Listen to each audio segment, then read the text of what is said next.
Baik, Assalamualaikum warahmatullahi wabarakatuh. Jadi kami dari kelompok 9 kelas analisis dan visualisasi data I2. Di sini kami ingin memaparkan terkait progres satu untuk UAS. Jadi untuk sebelumnya perkenalkan saya Zaki Mutafis Naryadi dengan NIM akhir 075 dan ada teman saya Rehan Arif Mustafa dengan NIM akhir 084. Jadi untuk artikel yang kami pilih di sini itu adalah Optimize Random Forest Classifier Based on Generic Algorithm for Hard Failure Failure Prediction. Oke, boleh next. Nah, yang pertama ini ada untuk pendahuluan. Nah, jadi eh, untuk latar belakangnya, gagal jantung ini adalah penyakit kronis yang tidak sering disadari penderitanya karena minimnya pemeriksaan jantung secara rutin. Jadi, perkembangan teknologi ini memungkinkan pemanfaatan algoritma pembelajaran seperti decision tree dan random forest untuk membantu mendeteksi risiko penyakit ini. Namun, performa model tersebut itu masih bergantung pada pengaturan parameter yang tepat. Nah, penelitian ini menggunakan genetic algorithm untuk mengoptimalkan parameter random forest dan membandingkan hasilnya dengan decision tree serta naive Bayes dengan tujuan untuk memperoleh model prediksi yang lebih akurat dalam mendeteksi risiko gagal jantung. Oke, next. Oke, untuk rumusan masalahnya, bagaimana mengoptimalkan parameter random forest classifier menggunakan genetic algorithm, lalu bagaimana perbandingan kinerja optimized random forest dengan algoritma lain seperti decision tree dan naive Bayes. Nah, untuk tujuan penelitiannya sendiri, yang pertama itu mengimplementasikan optimasi random forest classifier dengan genetic algorithm pada dataset heart failure prediction. Nah, lalu membandingkan performanya berdasarkan metrik-metrik evaluasi seperti precision, recall, dan F1 score. Lalu manfaat penelitiannya itu memberikan model prediksi gagal jantung yang lebih akurat dan menunjukkan efektivitas kombinasi random forest plus genetik algorithm dalam klasifikasi medis, lalu dapat diterapkan untuk deteksi dini penyakit kronis lainnya. Ya, next. Nah, kita masuk ke dasar teori. Nah, yang pertama random forest. Jadi, random forest ini merupakan salah satu metode assembly learning yang bekerja dengan membantu banyak pohon keputusan atau decision tree dan kemudian menggabungkan hasil prediksinya melalui mekanisme voting untuk menentukan hasil akhir. Nah, dengan pendekatan ini, random forest itu mampu meningkatkan akurasi serta mengurangi resiko overfitting yang sering terjadi pada model decision tree tunggal. Nah, untuk keunggulannya sendiri itu mampu mengenali data yang besar dan kompleks, lalu lebih tahan terhadap overfitting. Nah, parameter yang penting di sini tuh ada jumlah pohon, lalu metode pengukuran kualitas pemisahan, lalu jumlah fitur maksimum yang digunakan pada tiap pohon, lalu serta apakah sampel itu diambil dengan pengembalian atau bootstrap, lalu adanya penggunaan out of bag score. Nah, next.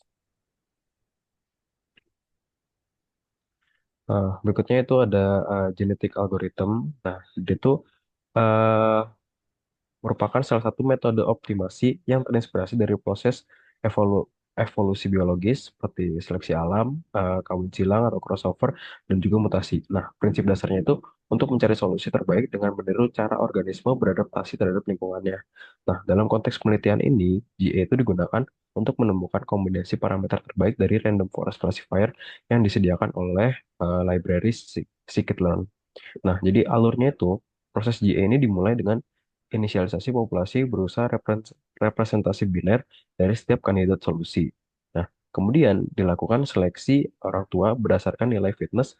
Nah, dalam hal ini itu nilai F1 score. Nah, lalu setelah itu dilakukan proses crossover atau pertukaran gen antar individu untuk membentuk keturunan baru, lalu diikuti dengan mutasi untuk menjaga keragaman populasi dan juga mencegah convergence prematur. Nah, akhirnya dilakukan seleksi individu terbaik dengan metode elitisme, sehingga individu dengan performa yang terbaik itu dapat dipertahankan untuk generasi yang berikutnya. Oke, mungkin boleh dilanjut, Mas Ren. Oke, tes tes. Apakah suara saya terdengar? Aman, aman, aman, aman. Oke, kita ke evaluasi model. Nah, untuk menilai kinerja dari setiap algoritma yang sudah diterapkan, penelitian ini menggunakan tiga metrik utama yaitu precision, recall, dan F1 score. Nah, precision mengukur sejauh mana prediksi positif yang dihasilkan oleh model benar adanya.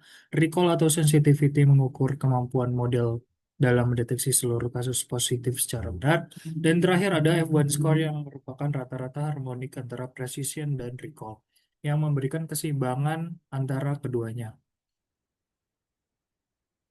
Nah, proses evaluasi itu dilakukan dengan membagi data menjadi dua bagian, yakni 70% untuk pelatihan dan 30% untuk pengujian. Nah, melalui pendekatan ini, hasil evaluasi dapat mencerminkan kemampuan model untuk melakukan generalisasi terhadap data baru.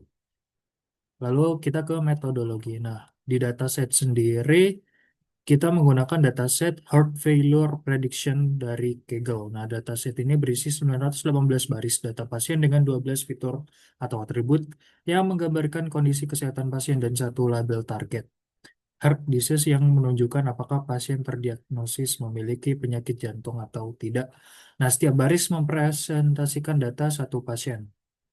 Dan setiap kolom berisi informasi seperti age, umur, seks atau jenis kelamin, lalu chest pain type atau jenis nyeri dada yang dialami, lalu resting BP atau tekanan darah saat istirahat, kolesterol, kadar kolesterol, fasting BS atau fasting blood sugar, resting ECG atau hasil elektrokardiogram saat istirahat, max HR, detak jantung maksimum, lalu lalu exercise angina atau nyeri dada saat olahraga, old peak, depresi terhadap istirahat, lalu ST slope, kemiringan segmen, dan heart disease sebagai label target.